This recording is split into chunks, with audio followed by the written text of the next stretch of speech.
Tension remains high in Turkana following the recent killing of security personnel and a teacher during a raid by bandits. Residents of Kapedo, Kainuk and Lomelo in Turkana say they are under siege since they cannot move out of their villages for fear of attacks. The conflict has affected learning in schools, with KCSE candidates sitting their exams in fear. Turkana Governor Josephat Nanok is calling on the government to take action on the inciters and perpetrators of the attacks. Nanok wants the government to arrest and prosecute those behind the attacks. He also wants the government to address the boundary dispute between Turkana and Pokots to avoid future conflicts. Those who banned the vehicle and those who are raiding us here are not coming from cross borders. They are within Kenya. But the government does not want to make sure even residents, even that crime which is being perpetrated inside Kenya is arrested. People are dying day and night. Their properties are being destroyed. Mali yao inaenda na hakuna kitu chochote inafanyika. Medical practitioners in the country say there is too much fear of contracting Ebola in the country that in case of an outbreak, patients may not receive the required medical and social support they may require. Speaking on KTN's Morning Express show this morning, Kenya Medical Practitioners and Dentists Union Chairman Dr. Victor Ngani say even medical workers have inadequate training and equipment to deal with the disease in case of an outbreak. He said this as 12 Kenyans who were stranded in Liberia after the outbreak of the disease are expected in the country tonight.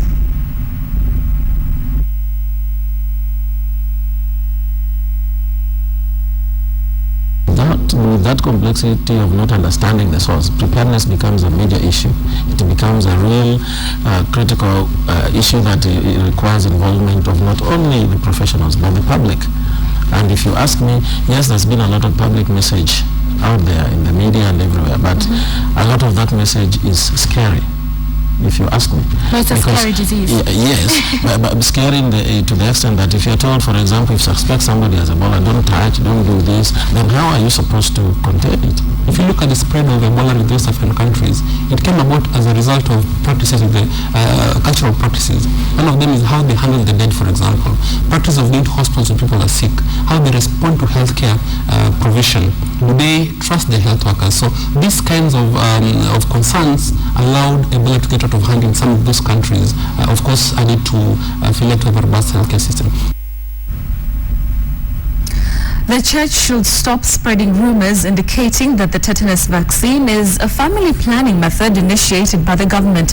Health Principal Secretary Khadija Kasuchong says the church has no evidence supporting its claim that the vaccine is aimed at sterilizing women to control population growth. She says the vaccination works to prevent tetanus and that has been proven worldwide. The PS says the number of newborns dying from tetanus is currently at 60,000 worldwide annually, with statistics showing that 75% of newborn deaths are not only caused by pneumonia and malaria, but also by tetanus. Ministry of Health officials say the vaccine targets women aged 14 to 49 because they are in the childbearing age. The tetanus toxoid vaccine being administered by the ministry during this campaign is the one normally used on routine basis, and we have confirmation it's free, it's safe. On the part of vaccines, it's stated here that perhaps there is a global shortage of BCG.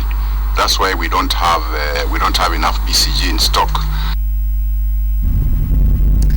A research finding by the National Land Alliance in partnership with the Michigan State University shows a sharp increase in middle-scale farm holdings which are owned by civil servants and business people mainly for speculative purposes as opposed to agricultural use. The two institutions say small-scale farming is now threatened and now want governments to come up with agricultural policies targeting small-scale farmers to ensure food security and spur economic growth. African governments were also urged to honor the 2003 Maputo Declaration on Agriculture, where it was agreed that 10% of the national budget should be devoted to agriculture.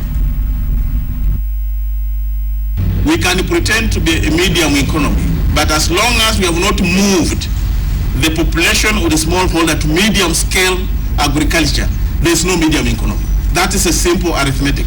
And the reason why we are not having this, the report is going to be exposed this, is that the space for the expansion of the smallholder is already grabbed. Most of the policies are not targeting the smaller farmers. You talk about fertilizer subsidies. You talk about, giving farmers like 1 bag of fertilizer. That farmer has other needs. He has a kid to take to school. He has medical bills to pay. He might even end up selling that fertilizer to a medium-scale farmer. So,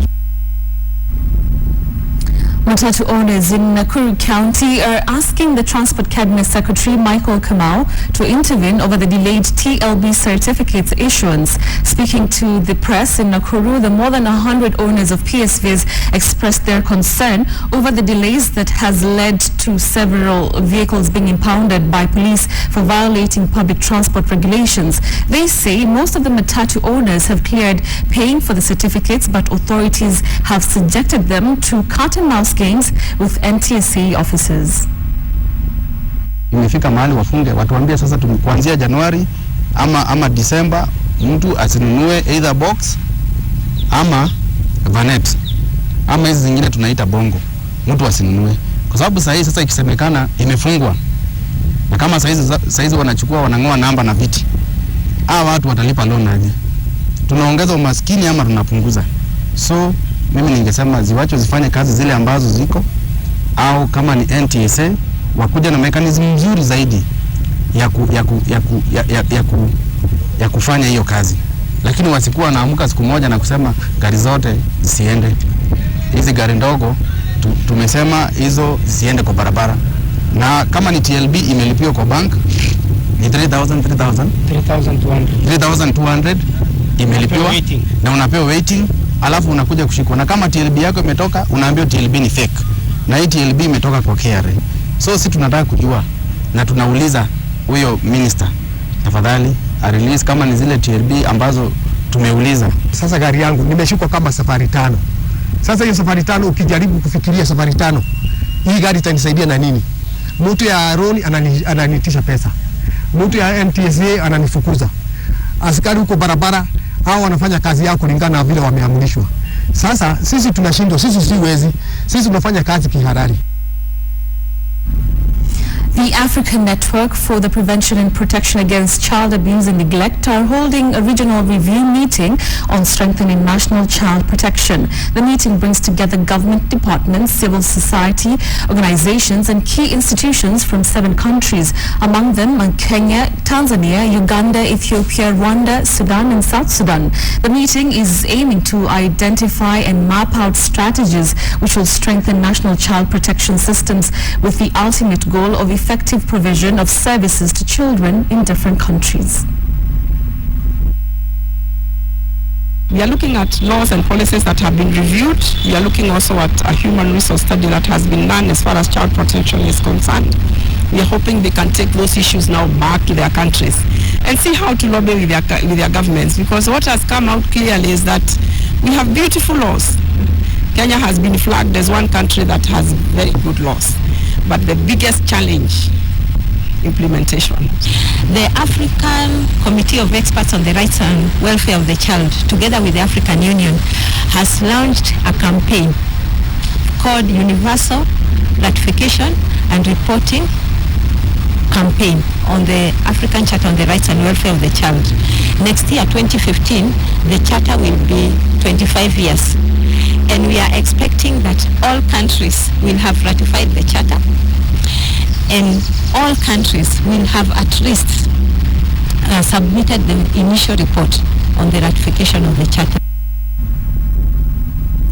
Right, it's time that we take a short commercial break to pay the bills, but don't go away. Michael Karanja is up next with the business chat for this afternoon, and he will be speaking to Munir Ahmed, who is the CEO of the National Bank, about transforming the National Bank, a conversation you do not want to miss. Stay tuned.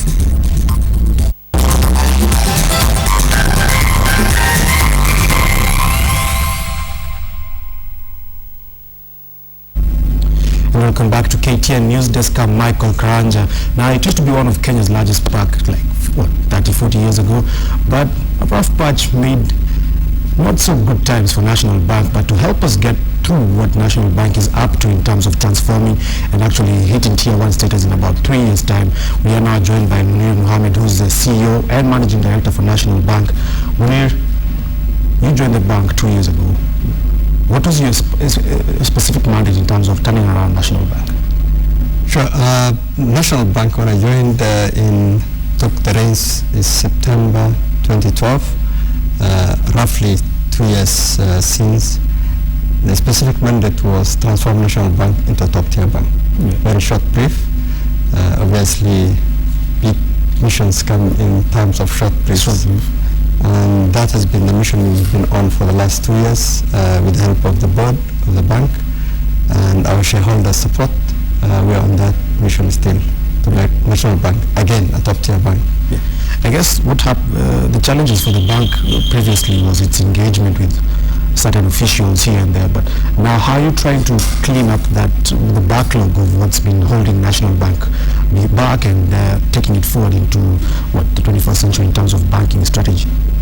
What we did with National Bank is first diagnose what's the problem, and to help us diagnose and define a pathway back to becoming a top-tier bank, we engaged the services of the world's leading strategic consultants, McKinsey, and we got the report and the strategy that we've crafted with their assistance beginning 1st of March. So effectively, actually, we've been on the new strategy for roughly 18 months, not the full 2 years. The program that we've crafted has got quite a few elements. One is for business to become a top-tier bank or to regain its position, you have to regain your market share. And we split that into two broad categories, the strategy that is. One is the marketplace. What do you need to do to make sure that you regain your market share and your market position? And in there we've got three elements or three broad pillars of that strategy. We've got 7 pillars overall in the whole strategy. 3 of them market-facing, 3 back-end, and 1 overarching. The 3 those market-facing is introduce first business units in the structure of the bank. So basic organization restructure. It didn't have any of the business elements that you will expect in a commercial bank. So that we now have corporate and institutional banking, retail and business banking, and a new one we introduced which is Islamic banking. So that became then therefore the focal point of the structure of the organization.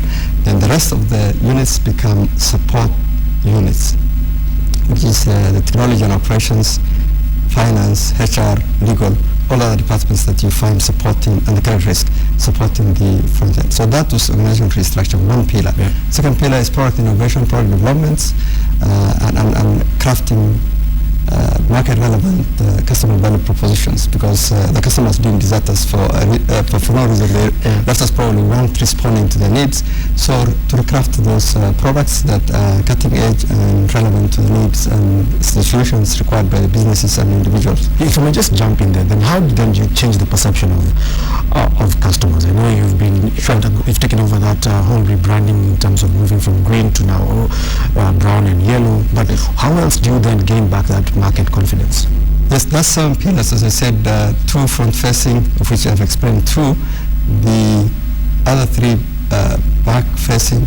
The overarching one is actually the rebranding. It basically says, welcome back, new lease of life. Or this is under new management, as you will call it, in any business that existed for a while and for legacy reasons have sort of lost its way.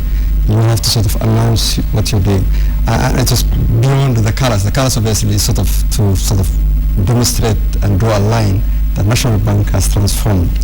But more important was to change the culture internally, that we cease to be bureaucratic, slow, all the things that the research demonstrated, and remedy those at fundamental levels. Yeah. The issue, I guess, way back when was bad debt in terms of the debts that were dragging down the bank. How far have you gone in debt recovery, and how much have you been able to get? I know at some point you mentioned that debt recovery is not a good business plan going forward in terms of profitability, but how much have you been able to recover so far? Sure.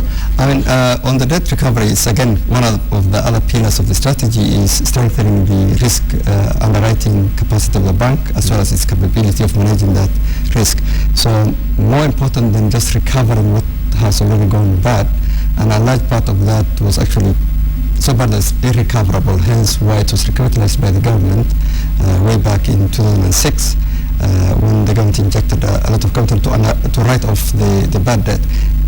That aside, we've recovered quite the portion of the book that could be recovered.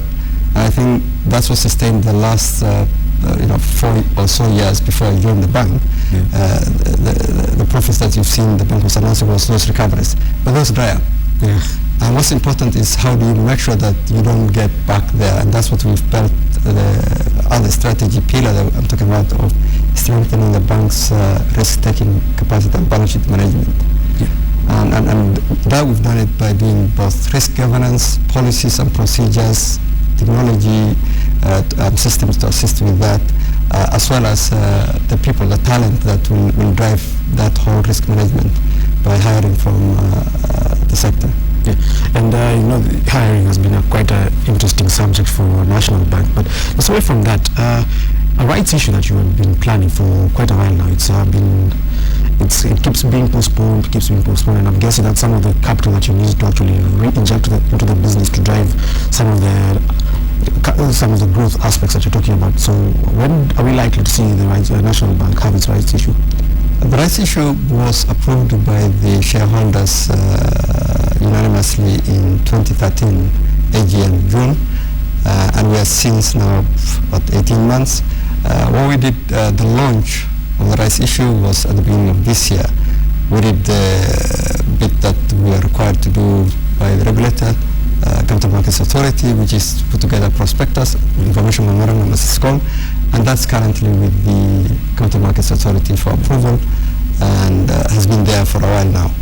The fundamental thing for us is the rights issue is supported in principle by all the shareholders. And the principal shareholders being government, in our case, 70% combined NSF and National Treasury, and having fully supported the rights issue right from when we reached the point in June last year to the beginning of this year in February when the board triggered the process to run. We believe that approval in principle is in place. What we now need is obviously the decision to get it going, and that we are waiting now the principal shareholders to they're actually going to come through with the approval. So that's the stage where we are at. In terms of need for that, I mean, we've utilized all the unutilized capital the bank had, and we've grown the balance sheet. We've doubled the balance sheet to 109 billion as at the end of June. We haven't published the September numbers yet, so I can't disclose them. But we are therefore at the end of what our capital can do. It's not that it's a bad problem to have, it's a good problem to have. So it's just going back to the shareholders and saying we need additional capital to grow the business to double its current size. Right. Just looking at your numbers, your half year was up about 17%, about 776 million. Your cost to income ratio by half still remains a bit of a challenge. Your balance sheet was actually even much higher. But just looking forward, in the next 3 to 5 years, what's your target in terms of actually that first of all, tier 1 status and offering exciting products to the market? We have to grow our balance sheet to 3 times its current size, which, as I said, has already doubled from what it was at the end of 2012. By 2017. That we're on course, provided we get the capital required to grow the balance sheet. I mean, that's a regulatory requirement. For every shilling of capital, we can only write 13 shillings of loans and 13 shillings of deposits you can raise. So it's a critical component. It's like a factory capacity for us. We need that rights issue going.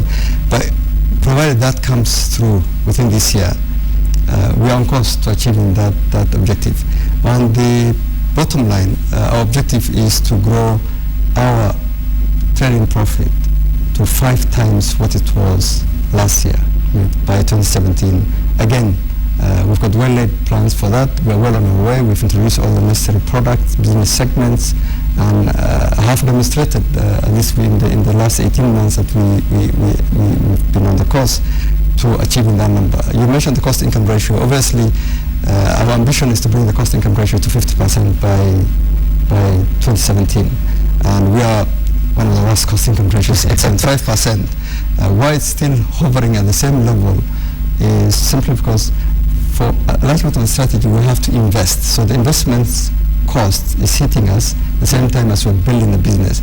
So it may look like we're static on that figure, but in reality it's actually going down if you compare like for like, because within there you'll find we run a VAR of 200 people and that cost is in there. So if you strip that out, actually, like for like, we've made quite good progress in 1 year. All right, thank you very much. That has been Munir Ahmed, just CEO and Managing Director for National Bank, just telling us about the bank's vision and where he hopes to see themselves by 2017 in a tier 1 kind of status. Big target, but he's the man to lead the bank in that direction.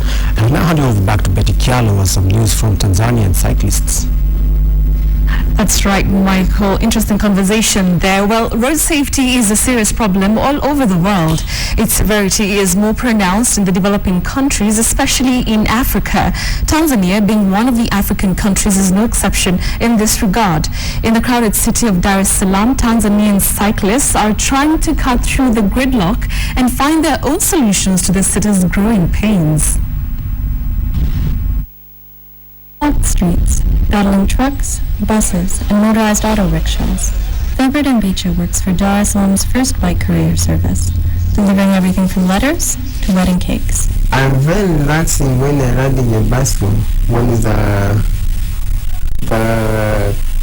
car is stopped in the traffic jam. For me, I'm going very fast. Tanzania's commercial capital is one of the fastest growing cities in the world. It also has some of the slowest moving traffic.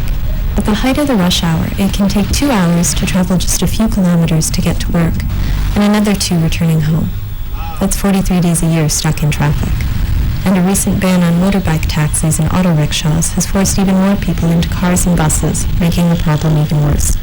Increasingly, cyclists are trying to lay claim to a piece of the road. At the annual cycle caravan, hundreds of people on bicycles and hand-pedaled tricycles took over the streets to advocate for a bike-friendly city as the commercial capital's authorities consider expansion plans. We are working very hard to keep with the pace, to redesign, to do an intensive master plan with Dar es Salaam, to try to make up the city live another 100 years to come. Because with this growth, we're gonna reach a population of 15.3 million people and go to a mega cities criteria by the year 2025.